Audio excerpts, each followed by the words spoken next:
Welcome to Roma village story. Hi বন্ধুরা, দেখো রান্না বসিয়ে দিয়েছি। আর বড় ছেলে গেছে পড়তে আর ছোট ছেলে গেছে স্কুলে। আমি রান্না বসিয়ে দিয়েছি, আগে ভাতটা হচ্ছে, তারপরে তরকারি বানাবো। চলো তোমরা দেখতে থাকো। দেখো তারপর এখানে কেটে নিয়েছি, দেখো আলু কেটে নিয়েছি আর পেঁপে নিয়েছি আর টমেটো আর কাঁচা লঙ্কা আর গাছ একটা যেন পেঁপে গাছ আমাদের পড়ে গেছিলো, সেই গাছে অনেক পেঁপে ছিল, সেই ভাবছি আজকে পেঁপে দিয়ে একটু রান্না করব।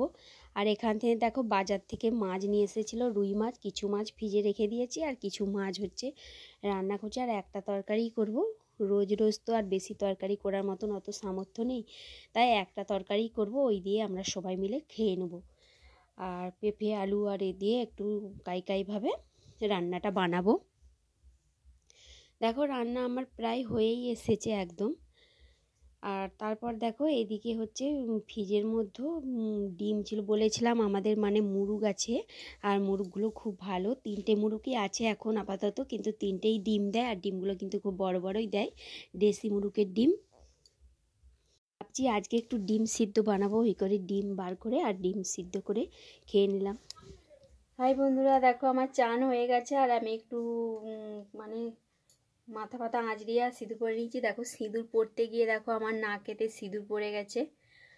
আর সবাই বলে নাকে সিঁদুর পরলে নাকি বরেরা খুব ভালোবাসে, কিন্তু তোমাদের দাদা ভাই আমাকে সত্যিই খুব ভালোবাসে। দেখো এইটাই হচ্ছে প্রমাণ, মানে বউয়েদের কাছে এটাই বরেদের প্রমাণ, সত্যিই আমাকে খুব ভালোবাসে, নিজের থেকেও বেশি ভালোবাসে। চলো চান টান হলো, এবার রান্নাবান্না তো হয়ে গেছে, এবার খাওয়া দাওয়া হবে। এই দেখো বলতে বলতেই তোমাদের দাদাভাই এসে গেছে আর আমার জন্য দেখো এটা নিয়ে এসেছে। এটাই হচ্ছে ভালোবাসা, কিছু না কিছু আমার জন্য আনে। এটা এখন আমি খেয়ে নিই। দেখো তারপর আমরা এখানে খেতে বসে গেছি আর একটু অন্ধকার মতো লাগছে, লোডশেডিং ছিল। তারপর খাওয়া দাওয়া করে দেখো বিকালে একটু বাগানের দিকে গিয়েছিলাম আর তোমাদের দাদাভাই আগেই চলে গিয়েছিল, তারপর আমি একটু অনেকটা পরে গিয়েছিলাম। আর দেখো এগুলো আগের দিনকে জ্বালনগুলো কুচিয়েছিলাম, অনেক গাছ কেটে দিয়েছিল, সে এবার মানে জ্বালনগুলো কুচিয়ে রাখছি যাতে শুকনো হয়। আর ওইদিকে দেখো মানে জল দিচ্ছে গাছে আর পালং শাক তুলে রেখেছে কিছু, মানে দোকানে নিয়ে যাবে।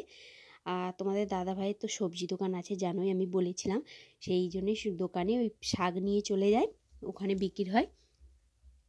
আমাদের বাজারেই দোকানটা আছে। আর রাতের জন্য এসে দেখো এখানে বিম কড়াই আর আলু ভাজবো, কেটে রেখেছি। আর এই দিয়েই রাত্রে আজকে খাওয়া দাওয়া হবে।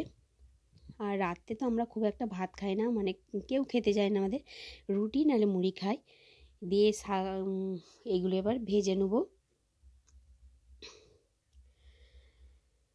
তারপরে অন্য কাজ তো আছেই, ওদের একটু পড়াশোনা হচ্ছিল। আর এখানে দেখো একটু চপ আর বেগুনি নিয়ে এসেছিলো আর আমার ভাজা রেডি। আমি ভিডিওটা এখানেই শেষ করলাম, ভালো লাগলো আমার পাশে এসে দেখাবে পরের ভিডিও।